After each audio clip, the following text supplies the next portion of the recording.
안녕하세요 여러분, 인공지능 프로그래밍 기초화 실습. 자, 오늘은 챕터 4 프로그래밍 흐름 구축에 대한 내용들을 같이 살펴보도록 하겠습니다.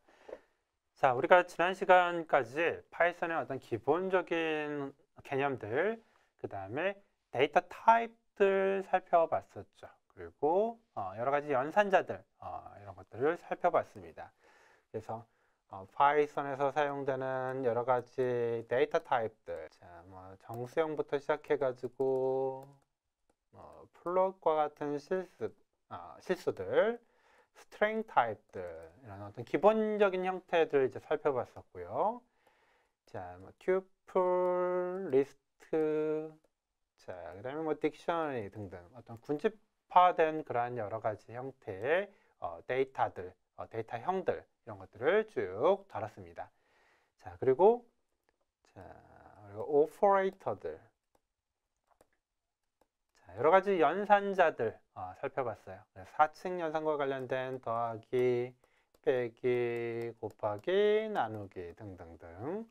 자, 그 다음에 여러 가지 관계 연산자, 논리 연산자, 비트와이즈 오퍼레이터들, 자, 여러 가지 내용들을 다뤘죠. 그래서 기본적인 어떤 요소들을 우리가 쭉 학습을 했었고요. 자, 이 요소들을 가지고 자, 이번 시간에는 자, 이 요소들을 어떻게 연결을 시킬 건가, 어떤 흐름을 갖게 만들 건가와 관련된 내용들을 보도록 하겠습니다. 그래서 프로그램 흐름 구축이라고 되어 있지만 아마 다른 프로그래밍 언어 교재 같은 데서는 어떤 문장 구조 이런 형태로 보통 표현을 하기도 해요. 그래서 자, 우리가 앞에서 배웠던 어떤 단위 연산들, 단위 데이터 타입들 사용하는 것들, 함수 사용하는 것들, 이런 것들을 어떻게 엮어가지고 제어 구조, 논리 구조, 프로그램의 흐름 구조 이런 것들을 만들 수 있을까? 그거와 관련된 이야기들을 오늘 하도록 하겠습니다. 자, 그래서 오늘 주제는 이렇게 제어문, 그리고 제어문들 중에서 조건과 반복문에 대해서 if나 if else, 그 다음에 while, for 이런 문장들 같이 살펴보도록 할 거고요. 네, 마지막으로 예외 처리에 대해서 같이 다루도록 하겠습니다. 자, 제어문이라 함은 뭐냐면 어떤 그 프로그램의 코드의 흐름을 조건에 따라서 이렇게 바꾸고자 할 때, 조건에 따라서 이렇게 분기를 한다던가, 흐름을 두 가지로 분기를 한다던가, 흐름을 이렇게 반복을 하게 한다던가, 뭔가 기본적인 프로그램의 흐름은 시퀀셜입니다. 그래서 어떤 문장들 혹은 명령어들이 있으면 순서대로 이렇게 차례대로 실행이 되게 되어 있어요. 그러나 이렇게 순서대로 실행을 해서는 우리가 일상생활에서 다루는 많은 문제들을 풀 수가 없습니다. 굉장히 제한적인 문제들만 풀 수가 있어요. 순서대로 어떤 그 내용들을 풀이해서는. 그래서 여러분들 튜링 머신 같은 그런 단어들을 들어보셨으면 거기에 이제 붙어서 튜링 컴플리트 이런 이제 표현이 있어요. 그래서 폰 노이만 아키텍처 우리가 1장에서 이야기를 했었죠. 폰 노이만 아키텍처에서 동작 가능한 모든 내용들을 다 이렇게 프로그래밍 언어로 표현을 하려면 반드시 뭐가 들어가야 되냐면 이러한 어떤 제어문, 분기와 반복에 대한 내용들이 반드시 들어가야 됩니다. 실행 흐름을 이렇게 반복시킬 수가 있어야 돼요. 그래야지만 컴퓨터에서 제공해주는 많은 기능들을 그대로 다 온전하게 사용할 수가 있습니다. 자, 그렇지 않고 프로그래밍 언어들 중에서도 이러한 제어문이 제대로 표현이 안 되어 있는 그러한 언어들이 몇 가지 있어요. 여러분들 블록체인과 관련된 그런 개념들이나 단어들 혹시 들어보셨으면 아시겠지만 초창기 블록체인의 스마트 컨트랙트, 우리가 비트코인이 이제 블록체인 1세대라고 부르면 이더리움은 이제 블록체인 2세대라고 2.0, 블록체인 2.0 이렇게 표현을 하게 되는데 이더리움에서 이제 실행되는 그러한 어떤 조그마한 아주 간단한 프로그램을 우리가 컨트랙트, 스마트 컨트랙트라고 부릅니다. 그런 초기 컨트랙트는 이라는 어떤 제어 구조가 없기 때문에 완전한 튜링 컴플리트한 그러한 프로그램 코드가 될 수 없다라고 이야기를 하고 있어요. 근데 이제 블록체인 이제 3.0 보통 이제 뭐 에이다 같은 데서 이제 동작을 하는 그런 블록체인 3.0 수준까지 올라오게 되면 튜링 컴플리트한 요소들 모두 다 만족하고 그 다음에 여러 가지 어떤 뭐 컨센서스 프로토콜 같은 것들이 추가적으로 더 지원이 되게 되죠. 아무튼 그렇게 계속 발전을 해나가고 있어요. 그래서 언어라고 해서 모두 다 이런 제어문이 다 있는 건 아닙니다. 그러나 이제 튜링 컴플리트한 그런 속성을 만족하려면 여기에 있는 이런 어떤 제어문이 반드시 존재해야 돼요. 반복, 분기 뭐 이런 것들이 있어야 되죠. 그래서 오늘 살펴볼 내용들은 이제 조건문, 반복문 크게 이제 두 가지가 되겠고요. 조건문은 뭐냐? 특정 조건에 따라서 내가 진행할 실행 흐름을 선택할 수가 있다라는 이야기입니다. 자, 그래서 내가 어떤 순차적으로 쭉 실행을 하고 있다가 여기서 어떤 조건을 테스트하고요. 조건을 테스트하고 조건을 만족하면 만족하기 위한 어떤 실행 흐름, 만족하지 않으면 만족하지 않았을 때의 실행 흐름을 선택할 수가 있게 됩니다. 이걸 조건에 따라서 분기한다라고 해서 보통 조건 분기문이라고 이야기를 하죠. 자, 또는 이 조건 분기문의 이제 특수한 형태 중에 하나가 조건을 만족함에 따라서 특정한 코드 블럭을 반복할 수가 있어요. 그리고 조건을 만족하지 않으면 반복하지 않고 바로 다른 코드를 실행을 하게 됩니다. 그래서 내가 어떤 조건을 만족하는 동안에 계속해서 반복할 수 있는 이거를 우리가 반복문이라고 부릅니다. 자, 파이썬에서는 이런 조건문, 반복문 모두 다 제공을 해주고 있어요. 그래서 각각의 내용에 대해서 하나씩 살펴보도록 하겠습니다. 자, 먼저 조건문은 제시하고 있는 조건이 참인지 거짓인지, 자, 이 참 거짓의 결과는 우리가 불리인으로 처리한다라고 했었죠. 그래서 true냐 false냐에 따라서 지정된 코드를 실행을 할 수가 있게 됩니다. 자, 그래서 if, else문이 이제 대표적인 파이썬의 이런 조건 분기문, 조건문에 해당이 돼요. 자, 어떤 식으로 작성하느냐? 자, 키워드를 이용합니다. if 키워드를 이용하게 되고요. 조건문이 나오게 되고, 콜론 심볼이 나오게 돼요. 자, 그리고 난 다음에 들여쓰기를 하고요. 탭이나 스페이스 4개 이용해서 들여쓰기를 하고 이 들여쓰기 되는 블록은 다 어떤 파트냐? true 파트예요. 조건이 true일 때 실행되는 내용들입니다. 자, 그리고 만약 조건을 만족하지 않는다. 그러면 if와 동일한 들여쓰기 레벨에서 else라는 키워드를 이용하고 콜론을 써주게 돼요. 그리고 다시 들여쓰기를 해주고요. 자, 조건을 만족하지 않았을 때 실행되는 false에 해당되는 블록들을 기술을 해줍니다. 그러면 내가 어떤 조건을 테스트해서 이 조건을 만족할 때 true 파트를 실행을 하게 되고요. 조건을 만족하지 않으면 true 파트는 실행하지 않고 false 파트만 실행을 하게 됩니다. 자, 그래서 이 조건식은 항상 true냐 false냐를 우리가 명확하게 알 수 있는 그러한 내용들이 들어가야 되는 거죠. 자, 그래서 간단한 예제를 보게 되면 x에다가 15라는 값, y에다 20이라는 값을 넣고요. 자, if를 이용해서 조건식을 만들었죠. 그래서 여기 x 더하기 y가 35하고 같으냐를 물어보는 게 바로 조건식이 되겠습니다. 이 결과는 true 또는 false가 나오게 되는 거죠. 그리고 콜론으로 묶여 있어요. 자, 그리고 true일 때 들여쓰기를 해서 true 파트를 실행하고요. 자, 그 다음에 if하고 동일한 레벨에서 else가 나옵니다.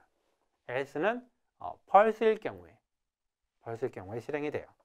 자, 그래서 else 파트도 역시 들여쓰기를 해서 틀린 계산이다라는 걸 출력을 합니다.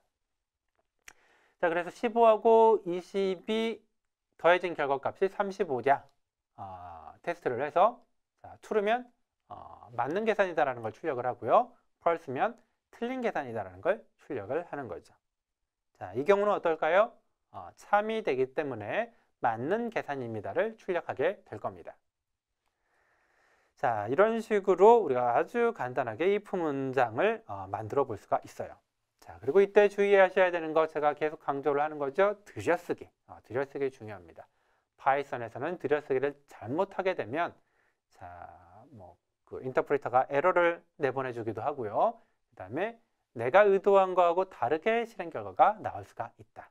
그래서 들여쓰기로 어떤 그 블락의 표현을 잘 해줘야 된다는 거 다시 한번 강조를 하겠습니다. 자, if, else에는 항상 콜론을 붙여줘야 된다는 거 다시 한번 강조를 드리고요. 자, 다양한 형태로 이제 조건들을 테스트하고 출력을 해볼 수가 있어요. 자, 여기 보시면 들여쓰기 수준에 따라서 자, 같은 레벨이냐 낮은 레벨이냐라는 것을 우리가 알 수가 있어요. 그래서 x가 y보다 작냐라는 걸 테스트하고 난 다음에 들여쓰기를 해서 프린트 y가 x보다 큽니다를 출력하죠. 이건 true 파트예요. 그래서 참일 경우에만 실행이 되고 else 파트는 거짓일 경우에만 출력이 됩니다. 실행이 됩니다. 자, 그럼 마지막에 나와 있는 이 print x 플러스 y는 어떨 때 실행이 될까요? 자, if 문하고 무관하게 동일한 레벨에서 실행이 되는 거죠.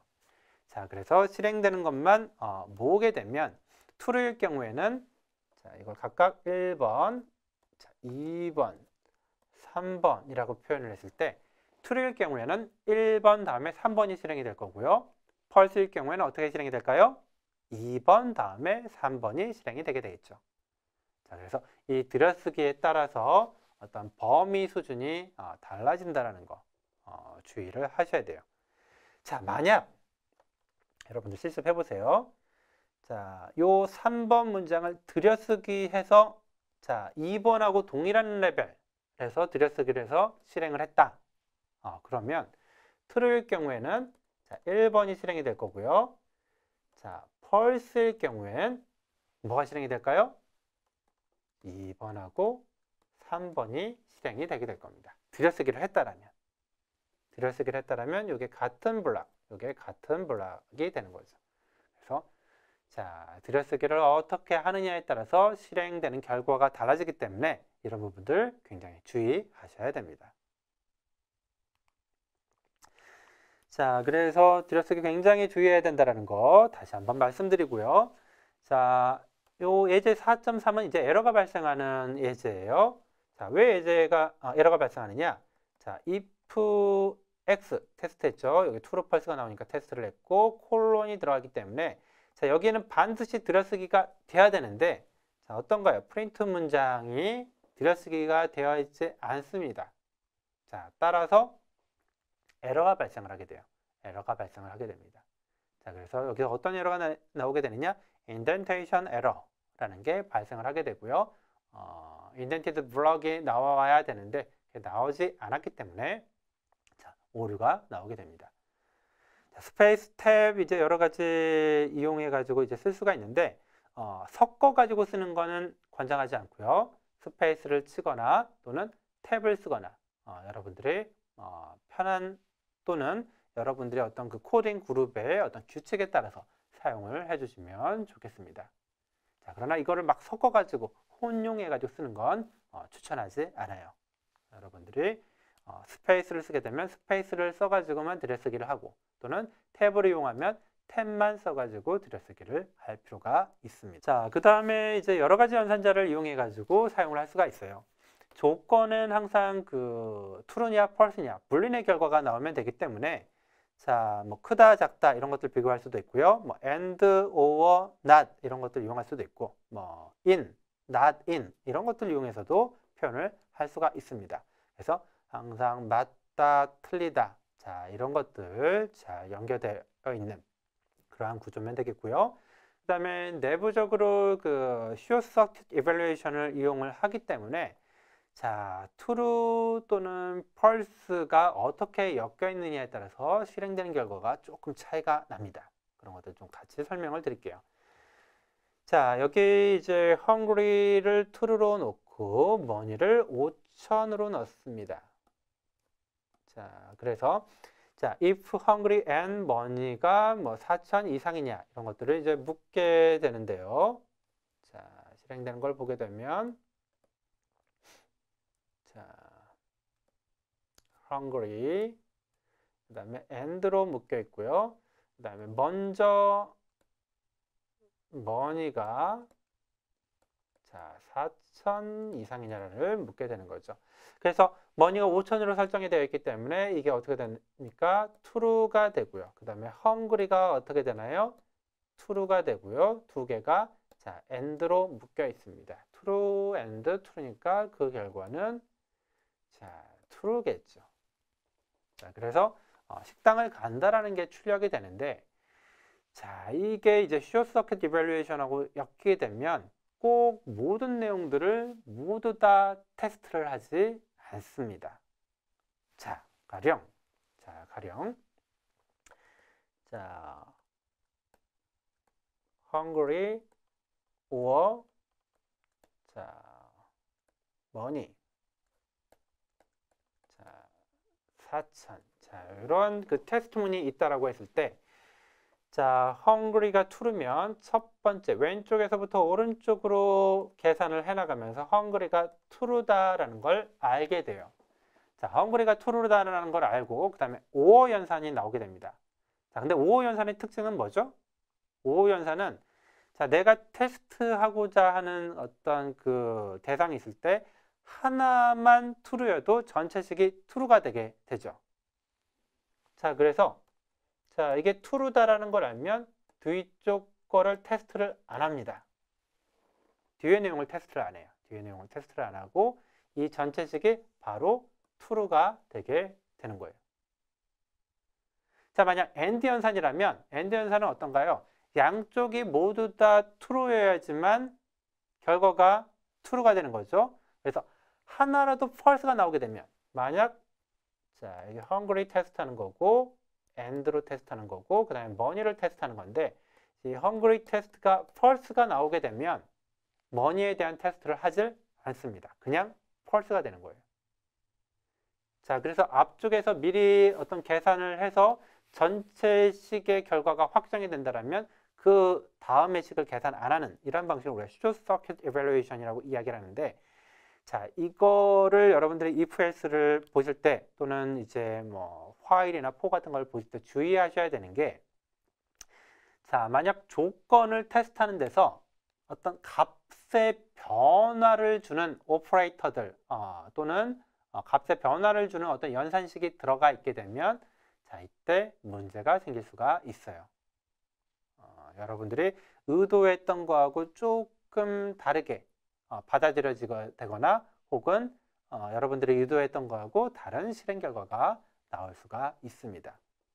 자, 그래서 조건식을 테스트할 때는 값의 변화를 주는 그러한 익스프레션이나 어떤 스테이트먼트를 집어넣으면 안 된다라는 거. 안 된다라는 거. 가령 우리가 C를 예로 들면 예를 들어 X라는 것들을 자, X와 Y를 비교하고 뭐 동시에 자, 괄호 열어서 Y 뿔뿔 괄호 쓰지 말까요? 뭐 Y 뿔뿔 그 다음에 G 뭐 이런 것들을 그 비교를 한다라고 하게 되면 자, X와 Y의 크기를 비교하게 되고 Y 값을 증가하고 G의 크기를 비교해서 두 개가 둘 다 참이면 뭐 통과 참이 아니면 뭐 통과가 안 되고 이런 것들을 이제 테스트를 하게 되는데 자, 이 short circuit evaluation이 발생을 하기 때문에 X와 Y의 이 크기 비교 결과에 따라서 자, 이게 참인 경우에는 자, Y의 어떤 크기 값이 변경이 되게 되지만 자, 이게 false가 되게 되면 뒷문장이 아예 실행이 되지 않겠죠. 자, 따라서 이 short circuit evaluation이 발생을 하게 되면 앞쪽 서브 익스프레션의 결과에 따라서 뒤쪽이 실행이 안 될 수도 있기 때문에 뒤쪽 서브 익스프레션이 반드시 실행이 된다라는 가정을 하면 안 됩니다. 이거 아주 중요한 내용이에요. 그래서 이런 부분을 여러분들이 이런 어떤 조건식 테스트를 할 때 꼭 염두에 두시고 내용을 이해를 하셔야 됩니다.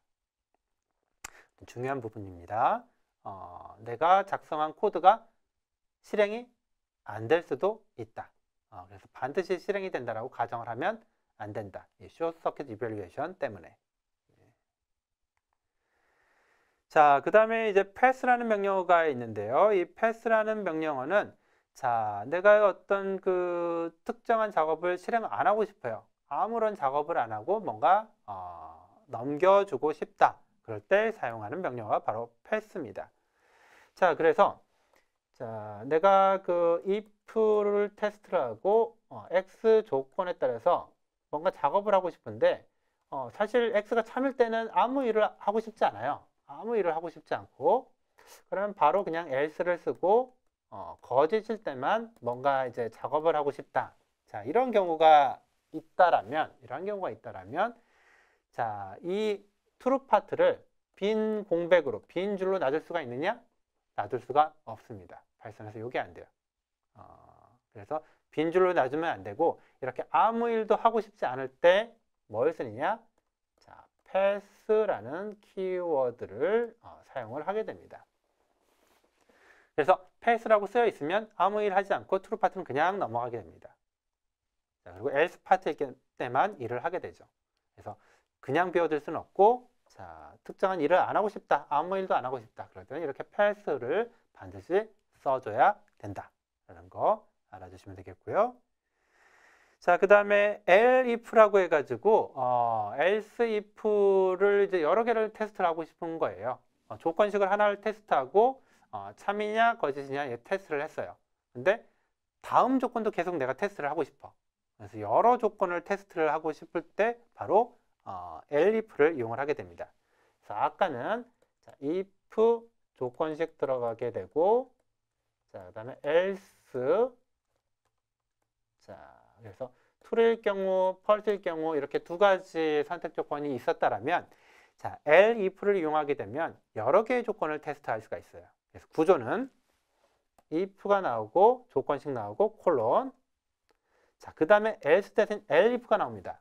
elif가 나오면 else if의 약자예요. else if의 약자. 다시 조건식이 나오고 콜론이 나옵니다. 자, 그리고 다시 또 elif가 나오면 조건을 여러 개를 테스트를 할 수가 있어요. 그리고 바로 끝낼 수도 있고 나머지 조건에 해당이 되지 않는 나머지를 이렇게 else로 묶어가지고 표현할 수가 있습니다. 자, 그러면 이 코드는 그레이드가 90이라고 되어졌을 때 자, 80에서 100 사이냐, 60에서 80 사이냐, 40에서 60 사이냐, 20에서 40 사이냐, 아니면 나머지 경우냐 이런 것들을 모두 다 테스트를 해서 거기에 맞는 결과를 내줄 수가 있습니다. 그래서 if, elif, else 이런 것들을 섞어가지고 쓸 수 있다는 거. 여러 가지 조건을 테스트할 수가 있다는 이야기예요. 한 번씩 실습해 보시고요. 자, 그 다음에 조금 헷갈리긴 하는데 자, conditional expression이라고 해서 이런 간단한 어떤 그 조건 테스트를 자, if, else 형태로 표현하지 않고 한 줄로 쓸 수가 있습니다. 자, 이거 구조는 약간 어색할 수가 있어요. 형식 보게 되면 자, 참인 경우에 실행해야 될 부분을 먼저 들어가고요. 그다음 if가 들어가고 자, 조건이 들어가게 됩니다. 그래서 자, 단정적으로 얘기를 하는 거예요. 뭐 100이다. 뭐 10이다. 뭐 x에다가 5를 넣는다. 단정적으로 들어가고 언제 이런 조건을 만족하면 단정적으로 쓴다. 아니면 이렇게 써라 라는 표현이에요. 그래서 한번 내용을 볼게요. 자, 그레이드에 65라고 초기를 했고요. 60 이상이면은 리절트에다가 pass를 넣게 됩니다. 아니면 리절트에다가 fail을 넣게 되고요. 그 결과값을 출력을 해보는 if else 문장입니다. 그레이드가 65니까 당연히 어떻게 될까요? 결과는 pass라고 출력을 하겠죠. 자, 이거를 요 if, else 요 네 줄짜리 문장을 어떻게 표현할 수가 있느냐? 아래처럼 한 줄로 표현할 수가 있습니다. 어떻게? 리절트에다가 pass를 넣는다. 단정적으로 이야기를 하는 거예요. 리절트는 pass다. 언제? if 그레이드가 60이면 리절트가 pass다 라는 이야기예요. 아니면 fail이다 라는 이야기입니다. 자, 그래서 자, 여기 자, 요거의 구성을 보게 되면 요만큼이 자, 컨디셔널 익스프레션으로 표현이 돼서 자, 패스라는 거를 넘겨줘요. 그레이드가 60보다 크면, 그리고 아니면 페일이다 라는 걸 넘겨주는 그러한 형태가 되기 때문에 리절트를 출력해 보면 값이 뭐가 나오냐? 패스가 나오게 되는 거죠. 자, 그래서 그 파이썬을 처음 공부하시는 분은 이렇게 작성이 되는구나 라고 이해를 하시면 되는데, C를 미리 써보신 분이라면 조금 혼란스러울 수가 있죠. 왜냐하면 C에서 이런 유사한 녀석은 자, 이렇게 물음표 연산을 이용해 가지고 쓰게 되잖아요. 그렇죠. 물음표 연산은 앞에 조건을 먼저 테스트하고 true면 true에 해당되는 내용이 나오고, 아니면 false에 해당되는 내용이 나오는데, 자, 이러한 그 컨디셔널 익스프레션에 익숙하셨던 분들이라면 이 파이썬의 컨디셔널 익스프레션이 약간은 어색할 수도 있습니다. 순서가 약간 도치가 되어 있죠. 순서가 약간 도치가 되어 있기 때문에. 자, 그러나 파이썬에서는 자, true 파트 먼저 나오고 그다음에 조건 파트. 그러니까 단정적으로 얘기를 한다라고 생각을 하시면 돼요. true 파트다. 이 조건을 만족하면, 아니면 자, 이렇게 쓰면 된다. 자, 이러한 형태로 이해를 하시면 여러분들이 조금 더 혼란을 줄일 수가 있을 것 같습니다. 파이썬을 처음 공부하시는 분들은 자연스럽게 받아들이면 되고요. C나 C++, 자바, C#, 이런 다른 프로그래밍 언어를 먼저 공부하신 분들이라면은 자, 조금 이해하는데 혼동이 있을 수가 있습니다. 자, 제어문, 조건문 이렇게 정리를 하고요. 이번엔 반복문 보도록 하겠습니다. 반복문은 아까도 이야기를 했지만 어떤 그 true인 경우에, 조건을 만족하는 경우에 특정한 코드 블럭을 계속해서 반복하는 그러한 문장을 이야기를 하고요. for문, while문 두 가지 종류가 있습니다. 자, for하고 while 두 가지가 있는데, 자, for는 언제 쓰게 되느냐? for는 내가 뭔가 반복해서 일을 하고자 하는 대상이 명확히 결정이 되어 있는 경우, 그래서 반복해야 되는 대상이 결정이 되어 있을 때 보통 for를 사용을 합니다. while은 언제 사용을 하느냐? 조건을 만족하는 동안에 반복을 하고자 할 때, 그러니까 어떤 대상과 개수가 딱 지정이 된 게 아니라 조건을 만족하는 동안에 계속 실행하고 싶을 때 while을 쓰게 됩니다. 그래서 기본적으로 for하고 while하고 표현의 범위는 같아요. 둘 다 동일한 어떤 문제를 해결할 수 있는 방법인데, for를 쓸 때는 대상이 결정이 되어 있어서 이 대상의 개수만큼 뭔가 반복을 하고자 할 때 for를 쓰시고요. while은 어떤 조건이 중심이 되고 이 조건을 만족할 때 계속해서 반복을 한다 할 때 while을 쓰시면 되겠어요.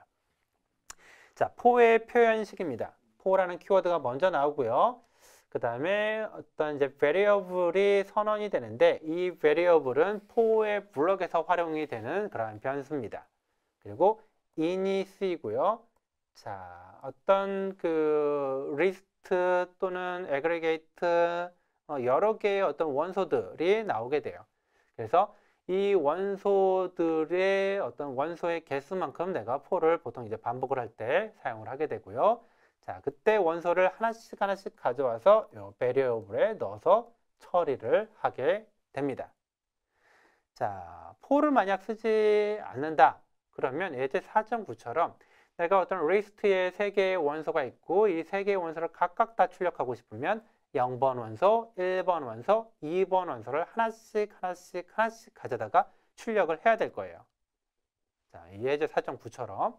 자, 그러나 for를 이용을 하게 되면 이 코드가 어떻게 바뀔 수가 있느냐? 자, 다음 코드처럼 자, 1, 2, 3이라는 어떤 그 원소를 가지는 리스트가 존재하게 되면 자, 여기에 보시는 것처럼 for라고 쓰고요. 자, 네, for 블록 안에서 어떤 변수를 지정해서 쓸 건데 이 변수는 어떻게 define이 되느냐? 자, 리스트에 있는 개별 원소를 하나씩 가져와서 사용을 하게 됩니다. 그래서 array에 존재하는 이 array 변수에 존재하는 리스트의 원소만큼 반복을 한다는 의미예요. 그리고 콜론을 똑같이 쓰게 됩니다. 자, 그러면 다시 들여쓰기를 해서 자, 여기 안에서 이 variable 변수를 이제 bar라는 변수를 이제 실제로 쓸 수가 있게 돼요. 반복할 때마다 계속해서 다음 원소를 이렇게 지칭을 하게 되는 거죠. 그래서 내가 값을 출력을 하고 싶다. 그럼 어떻게 하면 되느냐? variable을 print 하면 되는 거죠.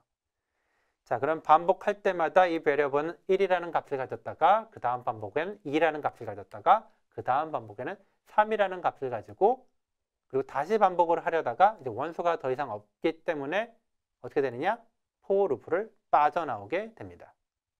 자, 그래서 실행 결과는 앞선 코드와 똑같이 1, 2, 3이라는 결과를 출력을 하게 되는 거예요. 자, 그 다음에 반복되는 객체는 몇 개의 원소가 있느냐가 중요한 거지 그 원소의 값이 시퀀셜하냐 아니냐, 연속적이냐 아니냐는 중요하지 않습니다. 그래서 원소의 개수하고만 관계가 있게 돼요. 보통 리스트, 튜플 이런 거하고 연결을 많이 해서 사용을 하게 되는데요. 자, 여기 예제를 보시면 리스트인 리스트를 이용을 하죠. 리스트 오브 리스트. 그래서 리스트 안에 4개의 리스트가 다시 있는 녀석이에요. 그리고 각각의 원소는 이제 리스트의 원소는 이제 2개씩 들어가 있는 거죠. 자, 그거를 가지고 자, 이 구조를 그대로 쓰게 됩니다. for var in 자, array 리스트 이 구조를 그대로 따르게 되는데 자, 이 녀석이 사실 리스트 오브 리스트죠. 자, 요 var을 별도로 표현을 한 거예요. var를 자, 리스트로 취급을 하겠다. 리스트로 취급을 하는데 자, 요런 꼴. 자, var1 value1 자, 뭐 value2 이런 식으로 쓰니까 자, 이 반복을 하게 되면 어떻게 되느냐? 자, 요 어레이 변수에서 리스트 어레이 변수에서 하나씩 가져와서 매핑을 하게 돼요. 하나씩 가져와서 매핑을 하게 되고요. 자, 내부적으로 2개의 원소가 있기 때문에 여기에 들어가 있는 2개의 원소들은 각각 value1, value2와 매칭이 되게 됩니다.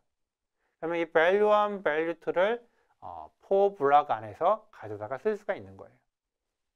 그래서 value1, value2를 더해서 출력을 하라고 했으니까 리스트에 들어가 있는 것 1하고 2를 더해서 출력하고 3, 4 더해서 출력하고 5, 6, 7, 8 더해서 각각 출력하는 거죠. 개수가 맞지 않으면 문제가 생기겠죠. 개수가 잘 맞아야 돼요.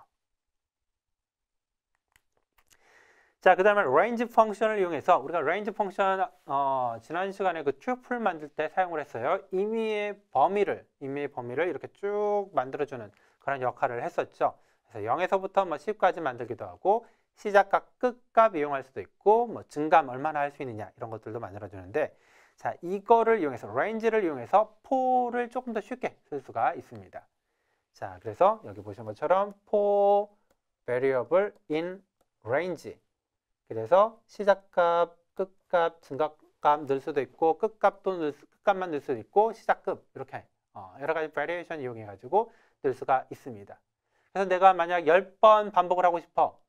10번 반복하고 싶어. 그럼 어떻게 하면 될까요? for var in range 자, 10 이렇게 하게 되면 자, 10번 반복을 합니다. 10번 반복을 하게 되고요. 이 var라는 변수는 값을 어떻게 가질까요? 0, 1, 2, 3, 4, 5, 6, 7, 8, 9 9까지의 값을 갖게 되는 거죠. 자, 이런 식으로 반복 횟수를 지정을 해서 for를 쓸 수 있게 돼요. 그래서 for의 구조를 보시면 조건이 만족할 때만큼 동작을 하는 구조가 아니라 지금 어떤가요? 몇 번이나 내가 반복을 할 거냐 대상이 몇 개나 있느냐에 따라서 결정이 되는 그러한 구조, 그러한 반복문이 for라고 제가 앞서도 설명을 해드렸고요. 자, 이 구조도 그런 내용들을 그대로 따르고 있습니다. 몇 번이나 반복을 할 거냐, 반복 대상이 얼마나 되느냐. 자, 이런 것들을 보시고 포문을 만드시면 될 것 같아요. 사용하시고 이해하시면 되겠습니다. 자, 그래서 range 이용해가지고 이렇게 쓸 수가 있고요. 앞서 봤던 그런 리스트 형태의 뭐 0, 1, 2, 3을 이용해서 뭐 for var in 리스트 이렇게 표현할 수도 있지만 range 이용해서도 자, 0에서부터 3까지 총 4번 반복하는 그런 구조 할 수가 있고요. 자, 시작값, 끝값, 그 다음에 증강폭 이용해가지고 뭐 2에서부터 뭐 7-1 그리고 2씩 증가를 하게 되죠. 그래서 2, 4, 6 이렇게 출력되는 것들 확인을 하실 수가 있습니다. 한 번씩 그 실습해 보시고요. 자, 그 다음에 while을 이용해서 이제 유사한 내용들을 표현을 할 수가 있습니다. while은 아까 뭐라고 했죠? 조건이 참이면 계속 반복을 한다라고 이야기를 했어요. 그래서 while의 구조는 자, 조건을 테스트할 수 있는 파트가 들어가고요. 콜론이 들어가게 됩니다. 그리고 조건을 만족하면 계속해서 반복을 하게 돼요. 자, 역시 마찬가지로 while의 조건에 따라서 반복하는 그런 body를 이렇게 들여쓰기를 통해서 표현을 해줘야 됩니다. 자, 그래서 예제 한번 볼까요? 자, 커피의 3이라는 값이 할당이 되어 있고요. 자, 조건 테스트식이 보시는 것처럼 커피가 0보다 크냐를 묻습니다. 자, 콜론이 들어가 있고 들여쓰기가 되어 있네요. 요만큼이 전체가 다 4의 body라고 생각을 하시면 되겠어요. 자, 그래서 커피 한 잔을 제공합니다. 출력하고요. 커피의 1값을 빼서 저장을 하네요. 그리고 남은 커피는 자, 숫자니까 %d 잔 이렇게 하고요. 변수를 이렇게 지정해서 자, 요 커피 값이 이렇게 %d에 이렇게 배정이 될 수 있도록 포매티드 출력을 했습니다. 자, 그리고 만약 커피가 0이면 자, 커피가 남아있지 않다. 커피가 없습니다라고 조건문을 넣어줬네요. 그래서 if가 참일 때만 출력을 합니다. else 파트는 따로 있질 않아요. 자, 여기서도 마찬가지로 역시 들여쓰기가 되어 있습니다. 자, 그래서 while의 전체적인 블록 body는 요만큼. 그리고 그 안에 if가 또 있죠.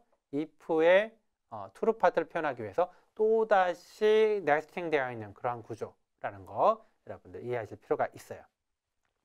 자, 그래서 실행을 해보게 되면 커피가 처음에 3으로 세팅이 되어 있었기 때문에 자, 커피를 한 잔 제공한다라는 말을 총 이제 3번 반복을 하게 될 거고요. 남은 커피가 2잔, 1잔, 0잔 이렇게 표현이 되고 커피가 없다라는 메시지를 출력하고 더 이상 반복이 되지 않을 거예요. 자, 여러분들 한 번씩 실행해 보시면 되겠습니다. 자, 그 다음에 continue하고 break라는 이제 특수한 그 명령어들이 이제 있어요. continue하고 break는 이제 반복문에서 이제 같이 사용이 되는데, 자, continue는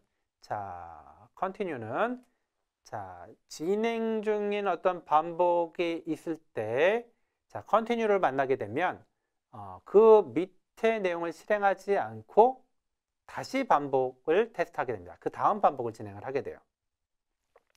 자, 그래서 내가 어떤 그 반복문의 어떤 바디에서 1번 문장, 2번 문장, 3번 문장, 4번 문장이 있을 때, 자, 원래 그 반복을 하게 되면 1, 2, 3, 4를 차례로 시작하고 다음 반복에서 1, 2, 3, 4, 또 다음 반복에서 1, 2, 3, 4를 실행하게 되죠. 그러나 만약 내가 3번을 실행할 때 어떤 특정한 조건에서 continue를 만났다. 그러면 1, 2, 3 실행하고 continue이기 때문에 4를 실행하지 않고 다음 반복을 실행합니다. 그래서 1, 2, 3을 실행하고 continue에 해당이 안 되면 4를 실행하고 continue에 해당이 되면 다시 4를 실행하지 않고 다음 반복. 자, 이런 식으로 동작을 하고요. break를 만나면 바로 반복문을 빠져나갑니다. 그래서 더 이상 반복을 하질 않아요. 그래서 continue는 작업을 계속하면서 반복을 계속 돌리고 그 continue 밑에 있는 문장을 실행하냐 마냐 이거하고 관계가 되고요.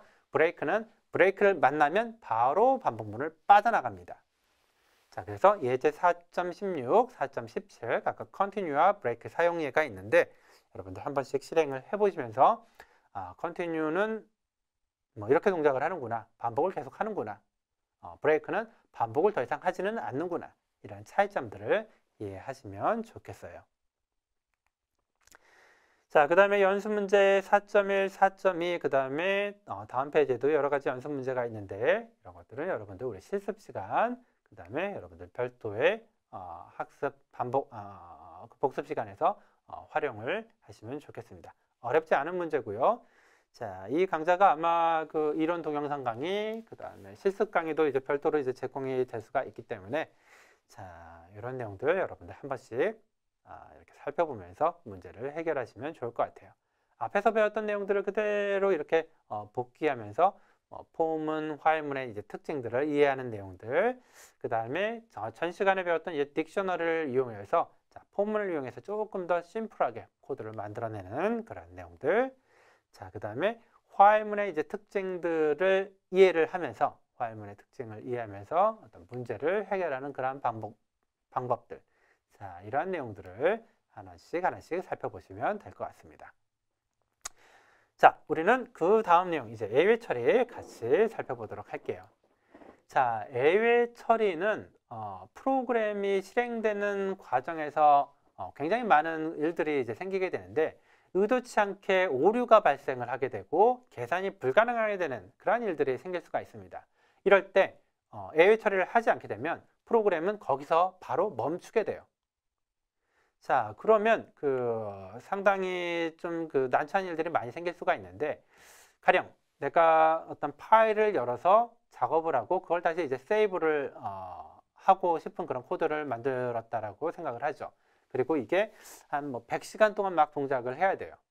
자, 그런데 파일을 여는 동안에 어떤 그 권한 문제나 아니면 다른 사람이 접근을 했거나 혹은 파일이 없어졌거나 해서 프로그램이 예기치 않은 상황에 딱 도달하게 되면 자, 여기서 프로그램이 그냥 종료를 해버리고 스탑돼 버리면 내가 원하는 어떤 결과나 분석 결과, 그 다음에 내가 예상했던 어떤 시간, 이런 게 굉장히 이제 큰 손해가 이제 생길 수가 있습니다.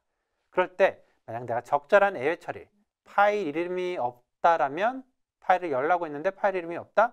그러면 그걸 넘어가고 다음 파일을 테스트한다던가, 저장을 하려고 했는데 에러가 생겼으면 잠깐 기다렸다가 다시 한번 저장을 시도한다던가, 이러한 어떤 특수한 상황, 특수한 조건들을 핸들링해서 조금 더 프로그램을 강인하게 만들어줄 수 있다면 내 프로그램이 오류가 생겼다고 바로 종료가 되는 게 아니라 다른 어떤 예외적인 상황을 대처할 수 있는 코드를 넣어서 거기에 맞게 훨씬 더 강인하고 안전하고 안정적으로 동작시킬 수 있도록 만들 수가 있습니다. 자, 그거와 관련된 내용이 바로 예외 처리가 되겠어요. 그래서 예외 처리에 관련된 내용들 소개를 드릴 거고요. 여러분들 파이썬 코드 이제 계속해서 이제 점점 이제 규모가 있는 프로그램을 만드시게 될 텐데, 자, 그때 이런 예외 처리를 잘 사용을 하시게 되면 여러분들의 코드가 훨씬 더 강인하고 견고하고 안정적인 코드가 될 거예요.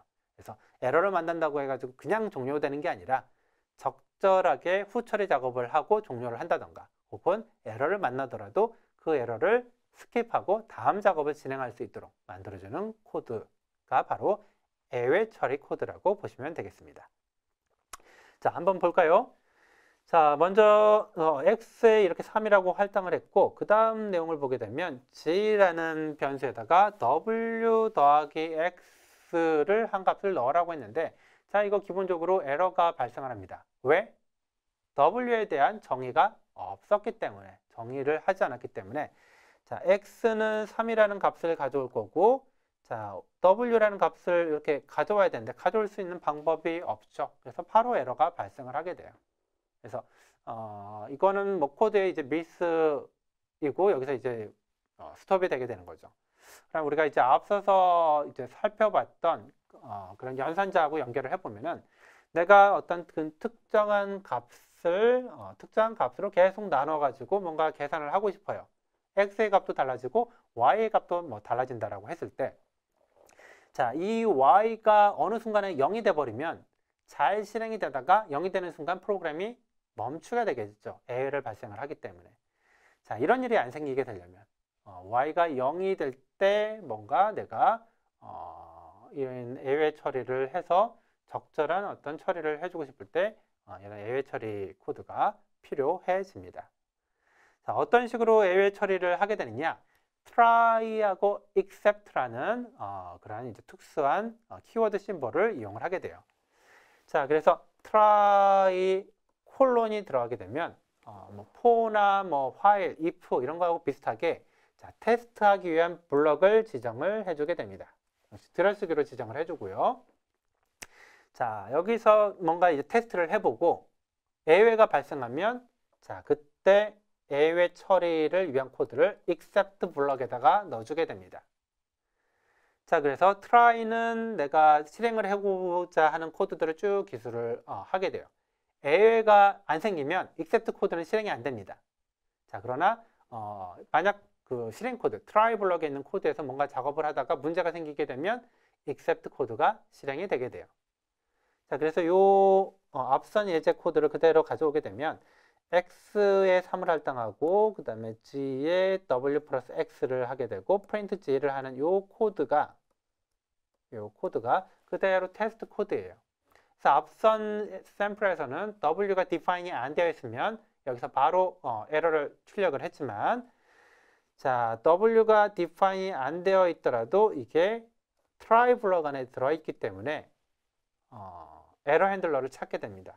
그래서 밑에 있는 except 블럭으로 넘어가게 되고 자, 오류가 뭔가 발생했다라는 메시지를 출력을 해주게 되는 거죠.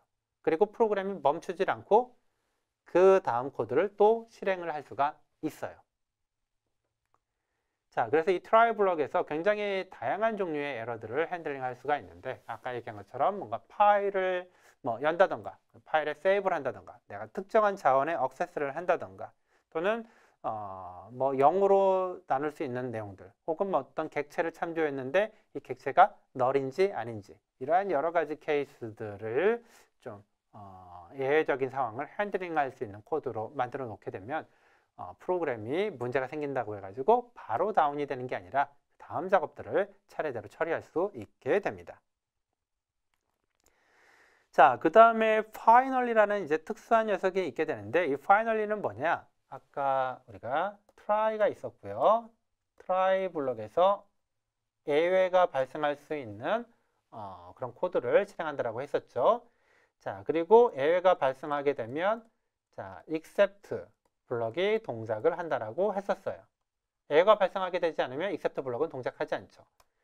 자, 그 다음에 예외가 발생을 했거나 또는 예외가 발생을 하지 않았거나 상관없이 반드시 try를 테스트하고 난 다음에 자, 실행을 하고자 하는 그런 코드가 있다면 자, 그 코드는 finally 블럭에 넣어주게 됩니다. 그래서 에러가 발생을 했거나 예외가 발생을 하지 않았거나 모두 다 실행이 될 수 있는 자, 그러한 내용들을 finally 블럭에 넣어주게 돼요. 자, 그래서 순서를 이렇게 쓰게 된다면 1, 2, 3이라고 쓰게 된다면 예외가 발생을 안 했을 경우에는 실행되는 순서가 1번, 3번 내용이 실행이 될 거고요. 예외가 발생이 되면 자, 1번의 일부가 실행이 됩니다. 1번의 일부. 일부는 무슨 얘기냐? 자, 여기 내용이 여러 개가 있을 때 자, 쭉 실행이 되다가 예외가 생기게 되면 여기서 바로 except 블럭으로 넘어오게 돼요. 이 밑에 내용은 예외가 생기게 되면 실행이 안 돼요. 그래서 1번 또는 1번의 일부가 이렇게 실행이 되다가 자, 이 예외 블럭의 내용이 실행이 되고요. 그 다음에 마지막으로 3번 finally 블럭의 내용이 실행이 되게 됩니다. 자, 그래서 보통 finally 블럭은 어떤 우리가 자원을 할당을 해놓고 사용을 할 때 이런 자원을 모든 경우에 대해서 다 해제를 해줘야지 다른 사람들이 쓸 수가 있거든요. 그래서 어떤 자원을 오픈했다가 할당을 했다가 자원을 해제해야 된다. 그러면 이런 finally 블럭에다가 그런 후처리 작업, 자원 해제에 대한 내용들, 이런 코드를 넣어주게 돼요. 자, 그래서 try, except, finally. 자, 이렇게 예외 처리기가 구성이 됩니다. 자, 예외 처리기를 조금 더 디테일하게 이제 작성할 수 있는 그런 방법들이 있는데, 자, 강제로 예외를 발생시킬 수도 있고요. 예외 처리기에서 어떤 특별한 일을 하고 싶지 않다. 그럴 때 이렇게 if, else 문장에서 똑같이 pass를 이용할 수도 있습니다. 자, 강제로 예외를 발생시킬 때는 rise라는 명령어를 이용을 하고요. 예외 이름을 넣어주게 됩니다. 여기에는 지금 not implemented error 이렇게 표현을 했는데 예외 이름을 넣어주게 되고요. 자, 그 다음에 except 블럭에 뭐 이런 pass 같은 명령어를 넣어주게 되면 자, 예외가 발생을 하더라도 except 블럭에 오게 되지만 특정한 일을 하지 않고 종료가 되게 되는 거죠. 다음 작업이 이제 실행이 되게 되고요. 자, 그 다음에 예외의 이름이 있을 수가 있어요. 예외의 이름이 있을 수가 있는데 이 이름을 지정을 해서 디테일하게 에러를 핸들링 할 수가 있습니다. 자, 그래서 여기에 대해서는 예외가 지금 두 가지 타입이 있습니다. 자, 첫 번째로는 인덱스 에러, 자, 두 번째로는 제로 디비전 에러. 이 두 가지 타입의 예외를 핸들링하게 되는데, 자, 트라이 블럭에서 어떠한 예외가 발생을 했느냐에 따라서 거기에 적합한 예외가 처리가 되게 됩니다. 자, 그래서 요 블럭 안에서 만약 이제 인덱스 에러가 발생을 했다. 그러면 요 인덱스 예외를 핸들링하는 블럭이 실행이 되게 됩니다. 자, 만약 제로 디비전 에러가 발생을 했다. 그러면 인덱스 에러가 실행이 되는 게 아니라 제로 디비전 관련된 예외가 실행이 되게 되는 거예요. 자, 그러면 이런 것들을 이용해서 어떻게 할 수가 있느냐? 우리가 뭔가 어떤 파일을 오픈을 하고 싶다. 파일을 액세스 해가지고 뭔가 일을 처리를 하고 싶은데, 자, 파일에 관련된 예외가 여러 개가 있을 수가 있어요. 뭐 파일을 열라고 했는데 파일이 없을 수도 있고요. 자, 파일을 열려고 했는데 이미 다른 사람이 쓰고 있어서 접근이 안 될 수도 있어요. 자, 이럴 때 파일이 없었으면 파일이 없다라고 없음에 대한 어떤 익셉션 핸들링을 해야 될 거죠. 그래서 파일이 만약 없다라면 뭐 새로 만들 수도 있을 거고, 혹은 다시 확인을 해라. 제대로 된 파일 이름을 입력해라. 이렇게 처리를 할 수도 있을 거예요. 근데 이미 파일은 있는데 다른 사람이 쓰고 있어서 내가 접근이 안 된다. 그러면 이미 파일이 사용 중이기 때문에 조금 더 뭐 기다렸다가 사용을 한다던가, 아니면 사용 중이다라는 접근이 안 된다라는 메시지를 출력하고 프로그램을 종료한다던가, 이런 식으로 좀 다르게 처리를 해줘야 되겠죠. 그래서 디테일하게 예외를 잡아가지고 체크를 하고 싶을 때, 자, 이렇게 예외의 이름을 명시할 수가 있습니다. 물론 이 예외의 이름은 미리 이제 정의가 되어 있기 때문에 여러분들이 해당하는 그 에러의 이름을 확인해가지고 처리를 해주시면 되겠어요. 자, 이런 식으로 이제 처리할 수가 있겠고, 자, 그러면 앞서서 그런 except하고 결합해서도 쓸 수가 있는데, 자, 그냥 여기다 except라고 뭉뚱그려서 쓰게 되면, 자, 해당되지 않는 모든 예외를 이 녀석이 한꺼번에 다 처리를 해줍니다. 디테일한 에러를 이렇게 체크를 하다가 except라고 쓰게 되면 여기에 걸리지 않는 나머지 모든 예외는 이 녀석이 그냥 다 핸들링을 해주는 일종의 이제 디폴트 예외 처리기가 되는 거죠. 자, 그래서 보게 되면 연습 문제 여러분들 한번 해보시기 바래요. 그래서 이어에다가 2020이라고 넣고, 자, for를 이렇게 반복을 하게 됩니다. for를 계속 반복을 해서, 자, for가 range 10으로 하게 되면 0에서부터 9까지의 반복을 하게 되겠죠. 그래서 x를 0으로 이렇게 나누어서 떨어지느냐, 뭐 1로 나누어서 떨어지느냐 등등등을 쭉 하게 될 텐데, 자, 0으로 나누게 되면 무슨 일이 생기게 될까요? 제로 디비전 에러가 발생을 하게 되겠죠. 그래서 여기 요 메시지의 앞쪽에 나오는 이 녀석이 바로 예외의 명칭이 되겠어요. 그래서 exception handler를 만들 때 이렇게 except zero division error라고 지정을 해주게 되면, 자, 이 예외가 발생을 했을 때 처리할 수 있는 핸들러를 우리가 만들어낼 수가 있습니다. 그래서 앞서서 봤던 try, 그 다음에 except, 경우에 따라서 이제 finally까지 적절히 여러분들이 이용을 해주시면 예외가 발생을 하더라도 프로그램에 문제가 생기지 않고 다음 작업을 진행할 수 있는 그런 코드를 만들어낼 수 있을 거예요. 자, 여기까지 해서 우리가 제어문, if, if-else, elif, 그 다음에 반복문, for하고 while 내용들을 살펴봤고요. 그 다음에 예외 처리까지 살펴봤습니다. 그래서 프로그램의 여러 가지 요소들을 적절하게 배열을 해서 프로그램의 흐름을 만들어낼 수 있는 그런 기본적인 내용들을 살펴봤고요.